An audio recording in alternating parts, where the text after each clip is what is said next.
저는 오늘 여러분들과 함께 사사기 2장의 말씀을 함께 나누도록 하겠습니다.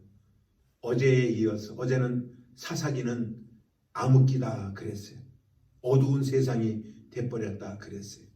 프란시스 쇠포 목사님은 우리 시대는 에레미야 시대와 같거나 그보다도 더 악하다라고 말씀을 하셨습니다. 그렇다면 에레미야 시대가 도대체 어떤 시대였기에 지금 우리가 살고 있는 이 시대를 에레미야 시대와 같거나 그보다도 더 악하다고 말을 했을까요? 에레미야 시대의 이스라엘 백성들은 하나님으로부터 떠났고 말씀으로부터도 떠났고 그들은 예배로부터도 멀어졌던 사람들인 것입니다. 그리고 그들은 더 우상 숭배를 했습니다. 그럼에도 불구하고 그들 자신이 어떤 모습으로 지금 있는지를 인식하지를 못하고 있는 것입니다. 신앙적으로 별 문제가 없다라고 그들은 자기 자신을 바라보는 것입니다. 이런 점에서 우리의 시대와 에레미야 시대가 너무나 닮았다는 것입니다. 분명 개인의 영성과 열정이 식었음에도 불구하고 문제가 한두 가지가 아님에도 불구하고 특별히 우리가 섬기는 교회에도 문제가 한두 가지가 아님에도 불구하고 전혀 의식하고 있지 않다라는 것입니다. 더 안타까운 것이 있습니다. 그것은 자녀들의 신앙 전수인 것입니다. 지금 우리들의 자녀들은 주일날 어머니의 손에 이끌려 교회를 잘 나옵니다. 그걸로 우리는 안심해서는 안 됩니다. 그들이 중학교만 들어가면 그들은 교회로부터 멀어집니다. 그들은 엄마로부터도 멀어지는 것입니다. 그렇기 때문에 그들의 변해져가는 이 시대, 그들의 식어져가는 믿음의 모습을 우리는 어떻게 다루어야 합니까? 이걸 어떻게 우리는 해결해야 됩니까? 그래서 우리는 사사기를 통해서 어떻게 하면 이 문제를 해결할 수 있고 더 자녀들을 주님 앞에 가까이 나아가도록 만들 수 있을까 하는 것을 우리는 한번 살펴보고자 하는 것입니다. 첫 번째, 우리는 지금의 세대와 이제 우리들의 후손인 자녀들의 다음 세대가 그 신앙의 모습이 어떠한 모습으로 전개되는지를 우리는 오늘 한번 예측을 해볼 필요가 있습니다. 오늘 성경 6절과 7절의 말씀은 이렇게 기록이 되어져 있습니다. 전에 여호수아가 백성을 보내매 이스라엘 자손이 각기 그 기업으로 자기 땅을 차지하였고 백성이 여호수아에 사는 날 동안과 여호수아 뒤에 생존한 장로들 곧 여호와께서 이스라엘을 위하여 행하신 모든 큰 일을 본 자의 사는 날 동안에 여호와를 섬겼더라 그랬습니다. 이스라엘의 지도자인 여호수아가 생존해 있는 동안에는 하나님을 잘 섬겼다고 말하고 있습니다. 물론 여호수아가 죽고 난 다음에도 여호수아와 함께 광야 생활을 했고 함께 가나안 정복에 동참했던 사람들은 여호와 하나님을 잘 섬겼을 것입니다. 그들은 하나님이 역사하신 일들을 경험한 적이 있기 때문인 것입니다. 그런데 신앙이 다음 세대로 연결되어져 가는 과정 속에서 예기치 않았던 일들이 발생하고 말았습니다. 오늘 본문은 그것을 이렇게 말해주고 있습니다. 우리 10절을 같이 한번 읽어보도록 하겠습니다. 그 세대 사람도 다 그 열조에게로 돌아갔고 그 후에 일어난 다른 세대는 여호와를 알지 못하여 여호와께서 이스라엘을 위하여 행하신 일도 알지 못하도다. 너무나 끔찍한 일입니다. 너무나 뜻밖의 일을 맞이하게 된 것입니다. 그것이 무엇이냐면 그 후에 일어난 다른 세대라고 말하고 있습니다. 다음 세대라고 말하지 않습니다. 우리의 후손의 세대라고 말하지 않습니다. 장차 우리의 신앙을 물려받고 이제 신앙생활을 하고 자라나야 할 우리의 후손들이 다음 세대가 아니라 다른 세대라고 얘기를 합니다. 사랑하는 여러분들이요, 다른 세대라고 하는 말의 의미가 여러분들 무엇입니까? 다르다라는 거예요. 본질이 다르다라는 거예요. 그들에게는 신앙의 모습이 없다라는 거예요. 형식적인 모습, 껍데기만 남아있는 그러한 모습으로 그들이 남아 있다라고 하는 것을 오늘 말해주고 있는 것입니다. 하나님은 기뻐하지 않습니다. 성경의 바리새인들, 사두개인들을 예수님은 기뻐하지 않았습니다. 왜요? 그들은 형식주의자였었기 때문에. 그들의 내면 속에 예수님을 믿고자 하는 마음도 그들에게 없습니다. 형식적입니다. 알맹이가 없습니다. 그런데 오늘 우리의 후손인, 우리의 세대, 다음에 벌쳐질 다음 세대가 다른 세대라고 얘기를 하니 얼마나 기가 막힌 일입니까? 아마 이것은 하나님도 큰 충격이었을 것입니다. 그렇다면 우리가 정신 차리고 이 다음 세대, 우리의 후손들, 우리의 자녀들을 어떻게 우리가 양육을 해나가야 될까요? 여기에 우리의 생각이 멈춰져 있지 않다면 불행인 것입니다. 그러면 두 번째로 다른 세대로 만든 이 책임이 누구한테 있는 것일까요? 물론 여러 가지가 있을 것입니다만 추측컨대 첫 번째 우리가 추측해보고 싶은 것은 그들 자신에게 있다고도 말할 수가 있습니다. 그들은 부모의 세대가 너무나 분주하게 살았던 것을 보았을 것입니다.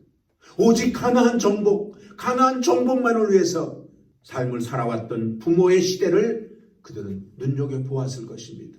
그리고 그들은 생각했을 것입니다. 나는 저렇게 안 살래. 그런 생각을 가졌을 것입니다. 그래서 그들은 주어진 환경에 그냥 만족하고 살아갑니다. 이 정도만 됐지. 더 이상 무엇이 필요할까? 이제는 즐기자. 이제는 쉬자. 그러면서 그들은 현실에 안주해 있었을 것입니다. 희생을 거부하고 땀 흘리는 것을 거부하고 모험을 거부하고 현실주의자가 되어서 그들은 하루하루의 삶을 살았을 것입니다. 그러니까 다음 세대가 아니라 다른 세대라고 오늘 지칭하는 것입니다. 두 번째로 그들에게는 체험적인 신앙이 없었다라는 거예요. 하나님을 만나본 경험도 없고 하나님 앞에 기도해서 응답받아 본 경험도 없습니다. 오늘 성경 7절에는 이렇게 말해주고 있습니다. 백성이 여호수아에 사는 날 동안과 여호수아 뒤에 생존한 장로들 곧 여호와께서 이스라엘을 위하여 행하신 모든 큰 일을 본 자에 사는 날 동안에 여호와를 섬겼더라. 앞에 시대에 살았던 사람들은 고난의 현장 속에서도 환난을 겪었을 때에도 그들은 하나님을 만났던 경험들이 있습니다. 힘들 때마다 그들은 하나님 앞에 도와달라고 기도했습니다. 홍해바다 앞에서 힘들어하고 있을 때에, 낙심하고 있을 때에 하나님은 응답하셔서 홍해바다에 길을 열어주셨어요. 마라의 쓴물을 만나서 답답하고 그럴 때에 하나님께서는 그 물을 단물로 만들어 주셨어요. 그리고 그들의 마음의 답답함을 치료해 주셨습니다. 아멜렉과의 전쟁이 있었을 때에도 하나님께서는 그 모세의 기도를 응답하셔서 아무 전쟁의 경험도 없고 전쟁의 무기도 없었던 이스라엘 백성들이 여호수아를 앞장 세워서 아멜렉 전쟁에서 승리를 할 수 있었던 거예요.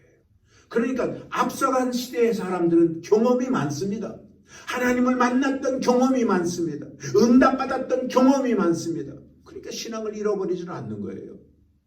그런데 이 다음 세대는 전혀 다르잖아요. 그들은 그런 경험이 없습니다. 부르짖어 하나님 앞에 도와달라고 요청한 적이 없는 것입니다. 그러니 하나님의 도움의 손길이 그들에게 미치지 못하는 거예요. 그렇게 그들은 세월을 보내면서 눈이 덮였고 귀가 막혔고 그래서 하나님의 음성을 듣지 못하는 안타까움의 사람들로 변하고 말았던 것입니다. 그래서 그들에게는 신앙이 겉모습만 남은 거예요. 그러니까 다른 세대라고 말하고 있는 것입니다. 사랑하는 여러분, 우리가 사는 날 동안에는 어린 자녀들이 부모를 따라 교회에 올 수는 있습니다. 그러나 여호수아처럼 우리가 이 세상을 떠나면 그 자녀들의 모습이 어떻게 변할는지 아무도 모릅니다. 우리는 이것을 미리미리 대비해야 되는 것입니다. 그러므로 여러분들의 자녀들을 체험적인 신앙의 자리로 이끌어 가십시오. 그래서 어린 자녀들이 신앙생활하며 어릴 때부터 하나님을 만났던 경험들을 그들이 쌓아나가야 됩니다. 그들 나름대로의 간증거리가 있어야 되는 것입니다. 그것이 여러분들의 몫인 것입니다. 세 번째로 다른 세대가 된 것이 그들의 탓만이 아닌 것을 우리는 알아야 됩니다. 그들이 그렇게 된 것은 여호수아의 탓이요 부모들의 탓인 것을 우리는 명백히 인정하고 들어가야 되는 것입니다. 여러분은 하나님이 원하시는 것이 무엇인지를 여러분들 아십니까? 땅을 차지하는데 온 힘을 기울이는 것이 그게 다가 아닙니다. 그 땅을 차지하고 땅을 정복하는 것보다도 먼저 우리가 해야 할 것은 주 하나님을 사랑하는 겁니다. 그분의 말씀을 경청하고 그 말씀을 우리의 마음판 속에 담고 그 말씀대로 지켜 행하려고 노력하는 것, 바로 그것을 하나님은 더 기뻐하신다라는 사실인 것입니다. 그런데 오직 가나안 땅에 입성하는 것, 그걸 우선순위로 잡았어요. 여러분들 어저께 여러분들과 함께 사사기 1장을 말씀을 나누면서 우선순위에 대해서 이미 여러분들에게 충분히 말씀을 드렸어요. 우리는 천교도의 신앙을 배우자 그랬어요. 그들은 천교도는 우선순위를 안 사람들이다. 그렇습니다. 우리가 살아왔던 삶이 잘못된 게 그거예요. 어린 자녀들에게 잘못 보여준 게 그거예요. 그래 열심히 일하는 것만 보여주었어요. 아닙니다. 하나님을 알려줘야지 되고 하나님의 사랑을 그들에게 알려주어야지 돼요. 그래서 그들이 그 하나님의 사랑을 알아야 되는 것입니다. 그럴 때 그들은 다른 세대가 안 되는 거예요. 다음 세대가 돼야지 돼요. 다른 세대가 되면 안 되는 거예요. 이 책임은 우리 부모들에게 있다라는 사실인 것입니다. 우리가 그러잖아요. 아이들이 예배를 드리는데 시끄럽게 떠들면 우리 어떡합니까? 돈 몇 푼 동전 집어주고 바깥에 나가 놀라고 그러지 않습니까? 그 아이들을 버린 겁니다. 그 아이들을 다른 세대로 만드는 겁니다. 그게. 그렇기 때문에 우리는 어떻든 우리 자신이 어린 자녀들에게 하나님의 말씀을 바르게 가르쳐야 되는 것입니다. 우리가 기억해야 할 것이 있습니다. 사사기 2장을 살펴보면서 그들을 그렇게 만든 주범이 누군가? 그들을 다음 세대가 아닌 다른 세대로 만든 주범이 누군가? 우린 것 같아. 여호수아인 것 같아. 우리 기성세대인 것 같아. 물론 아이들도 잘못한 게 있겠지만 그 아이들은 그 수준밖에 안 되니까 우리 기성세대의 어른들이 아이들을 잘못 가르쳤다라는 것입니다. 비록 여호수아가 훌륭한 신앙인이었었고 그리고 열심히 가나안 땅을 정복했다 할지라도 그것이 다가 아닌 거예요. 우리가 해야 할 나머지 한 가지 미션. 그 미션은 자녀들을 믿음 안으로 잘 양육하는